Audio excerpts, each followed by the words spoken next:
Hey everyone, today I'm going to show you how to withdraw money from Freecash.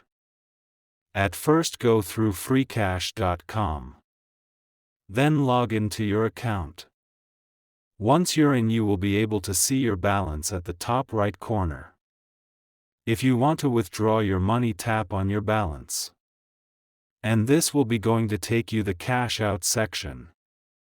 Now, as you can see, there are different ways of how you can withdraw your money. You can use PayPal, Amazon, Bitcoin, and many others. So, for example, tap on PayPal.